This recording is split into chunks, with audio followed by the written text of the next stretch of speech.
Creative babble.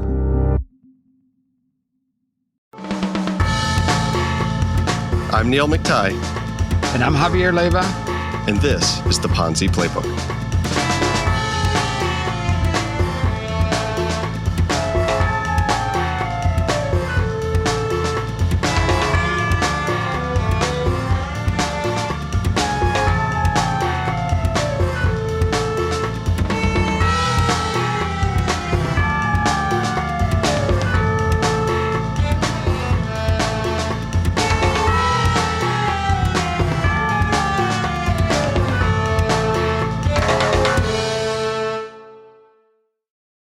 Javier, have you ever had a dream of smuggling cocaine into the United States?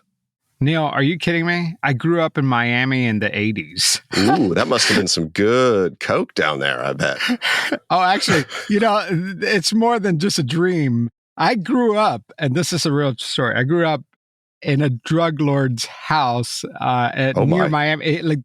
There's an island right before you get to Miami Beach. And I stayed in this mansion while the whole time he was in prison, right? Oh, my. Yeah, and that's where I grew up. And I actually would grow up at the restaurant where they would smuggle in the drugs. So I am very well-versed in this world, Neil.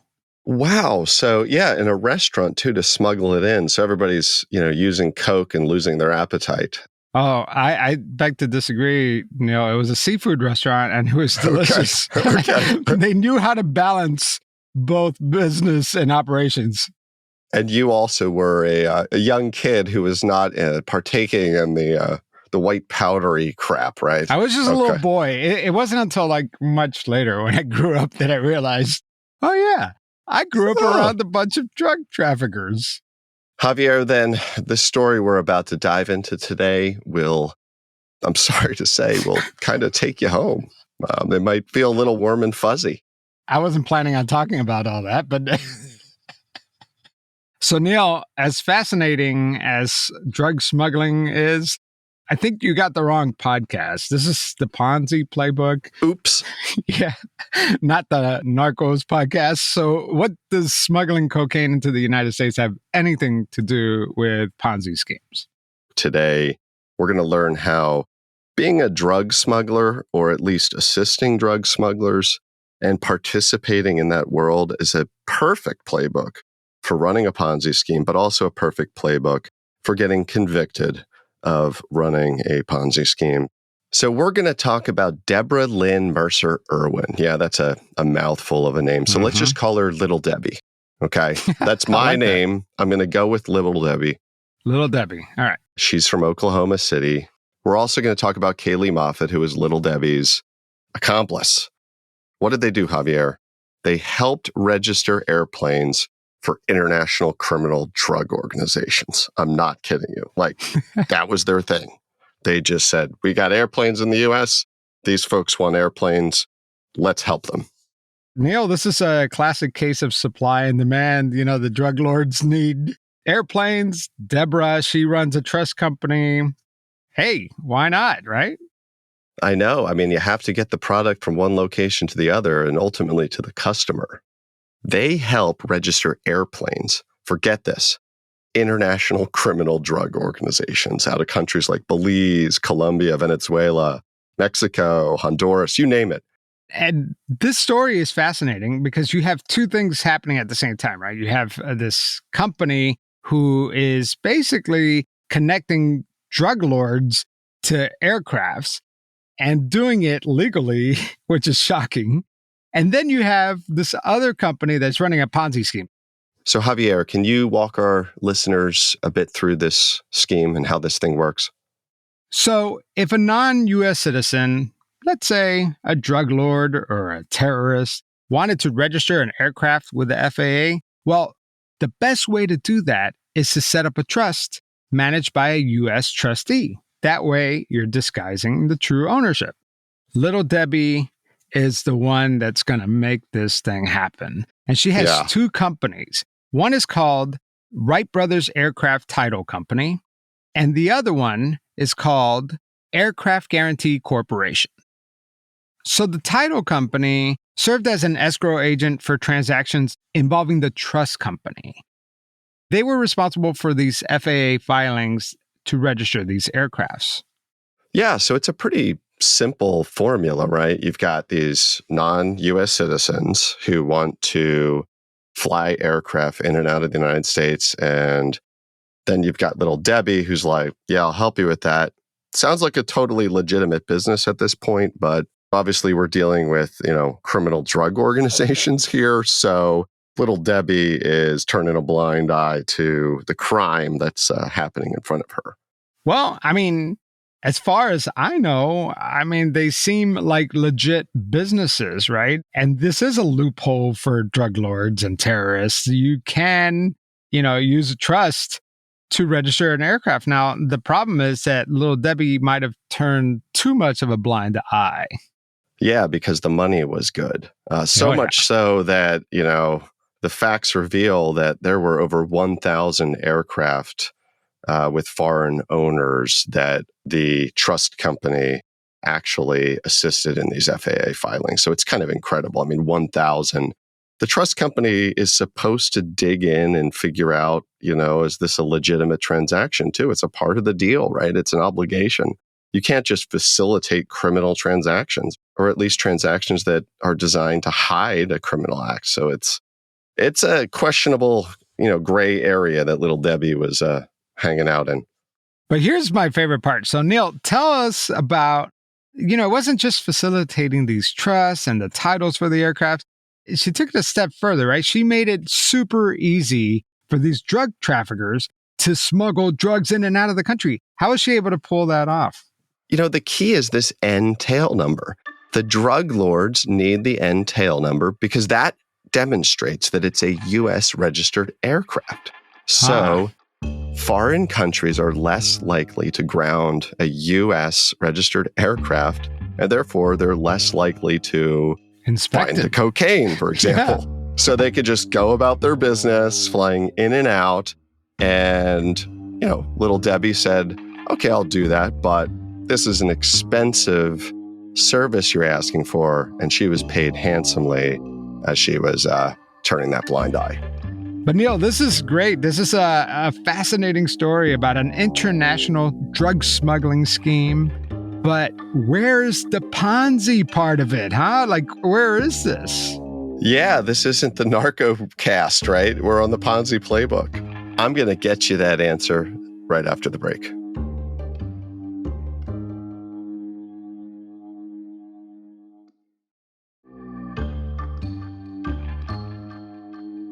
All right, we're back.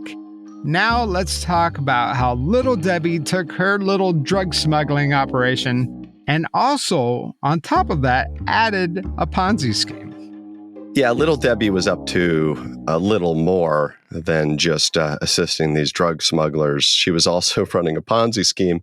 And when you combine it all together, Javier, this was a $350 million fraud scheme and criminal enterprise that was being run out of Oklahoma and Texas. So a big, big number, a big, big story. So let's get into the details. So here's how the Ponzi scheme worked. From 2016 to 2021, little Debbie, who was living in Oklahoma City along with her accomplice, Kaylee Moffitt, also from Oklahoma City, conspired along with Federico Machado of Florida and Carlos Villarrutia of McAllen, Texas.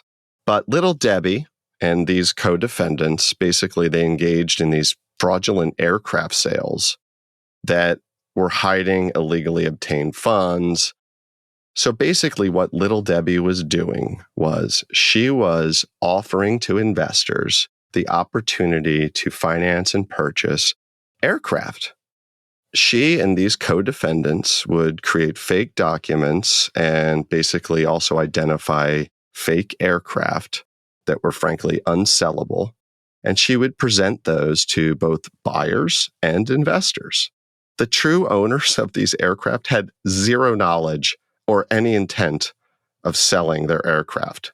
So it was never something that they could actually transact, but little Debbie figured no one's going to dig that deep, and she had a good reputation. So she's basically selling airplanes that are not for sale? Yeah. That's basically the case. Like just kind of go through a FAA catalog and identify airplanes and say, okay, I can probably just pretend like this one is, up for sale, and I'll connect all the dots. And that's when the money starts to flow. These investors weren't planning on flying the plane. Yeah. It was just an investment for them. Correct. Right. Yeah. It's like flipping a house. Yeah. Yeah. So when I first heard about the story, I thought it was so weird. It was like, why would she sell planes that weren't for sale? I mean, her plan was doomed to begin with because these buyers would never get to fly their plane. But that wasn't the point, right? The point was, imagine these are airplanes, but imagine they're flipping houses, right? You buy a house, it's a fixer-upper, and then you sell it for more. And so that's what these investors were hoping for, right? That they would make a profit from the sales and purchases of these planes, right? That's right. So she's sort of acting as this intermediary who connects the investors, the buyers. She has the escrow account, money is flowing back and forth. So over 4 years, Little Debbie collected a staggering total of $4.9 million in escrow fees. And the scheme worked like this.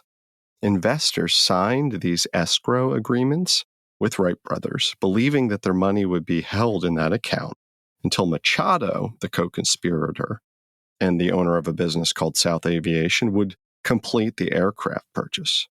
So in return for putting up the money, the investors then received these large fees, and then the contracts assured those investors that all that money would be returned just a few months later once Machado finalized an aircraft sale. And I'm going to give you an example. So in March of 2020, an investor deposited $6 million into that Wright brothers account, received $300,000 back immediately.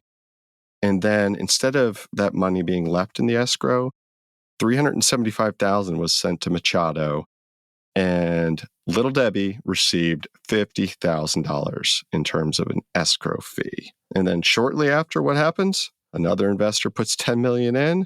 Instead of using that money to buy an airplane, $6 million is then sent right back to that prior investor who invested that $6 million. So they estimate $750 million flowed through Wright brothers, and that investors lost $240 million, no joke, to fake planes. So it was all smokescreen. As soon as the money from new investors came in, Little Debbie would immediately send it to pay out earlier investors in the scheme. Right? There's the Ponzi scheme. There's the Ponzi scheme, is that there's this big pot of money. Folks are throwing the money in there in hope of making more money, but it's a sham. She's living a lavish lifestyle, and so are her conspirators.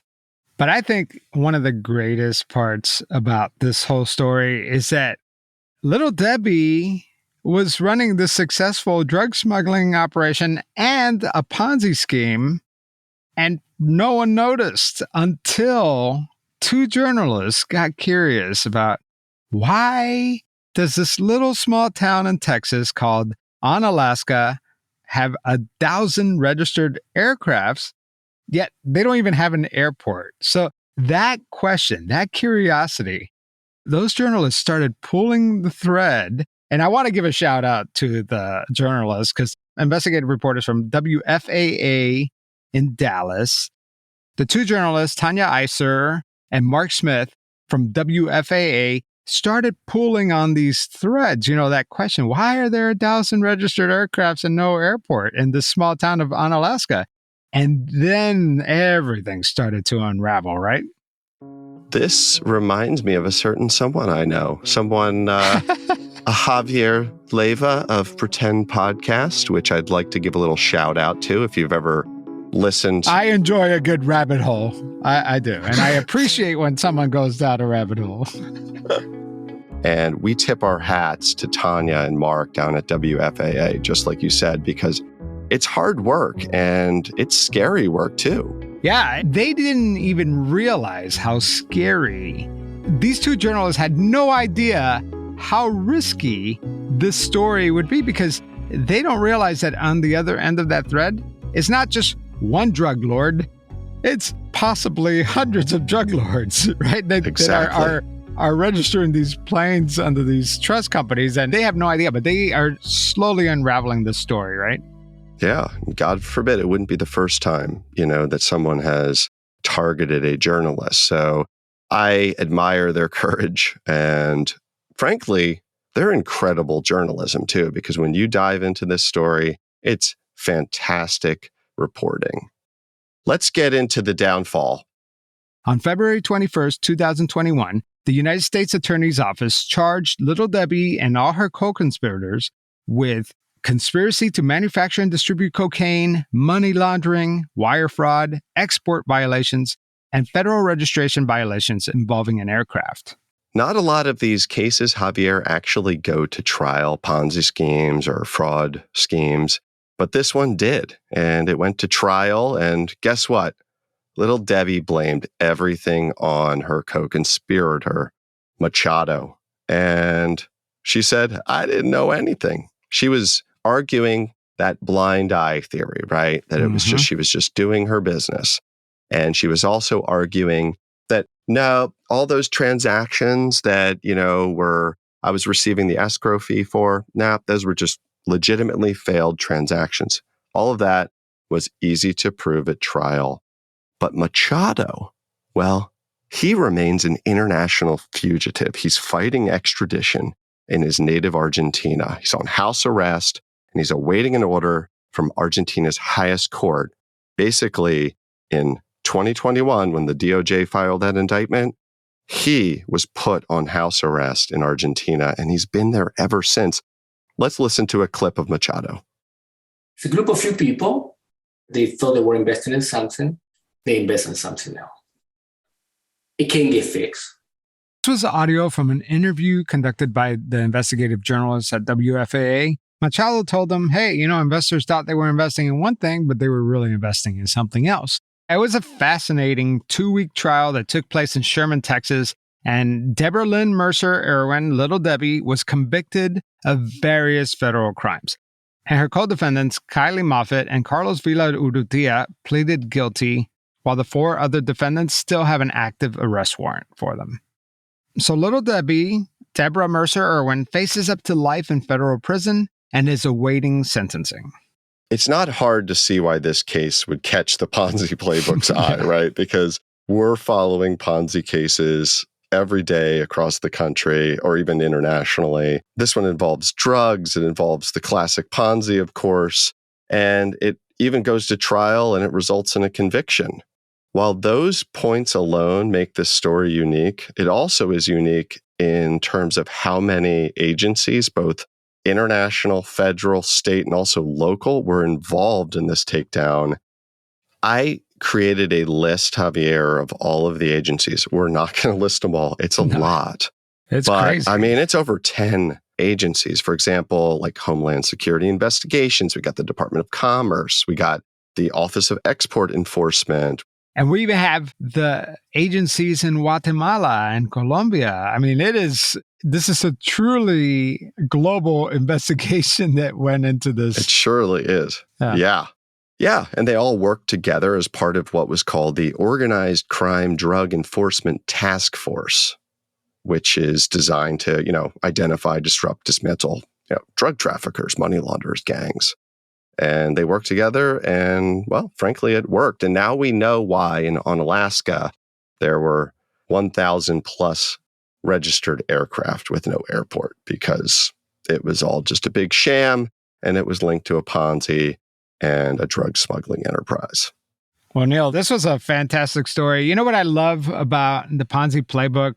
It's that the Ponzi scheme, that part, the mechanics of it always stays the same. Like a Ponzi scheme is very simple at its atomic level. But what this show does is that it shows the different flavors of Ponzi schemes. And this one, man, this one is spicy. This one is spicy. And it just had to be on the Ponzi playbook. So if you like this episode, please tell your friends about it, tweet about it, share it.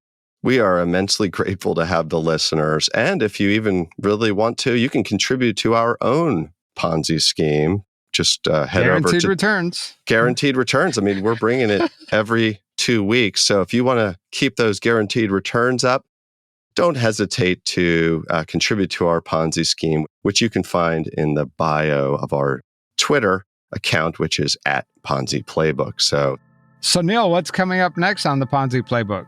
Well, I mean, if aircraft and drugs are the basis for a good Ponzi scheme, then mobile homes have to be, right? So Yeah. why don't we head down and meet the queen of mobile homes who ran, well, a very unsuccessful Ponzi scheme. All right, Neil. So that's it. That's it for today's episode. Do you have any parting advice for us? My parting advice is very simple. Whatever you do, don't start a Ponzi scheme.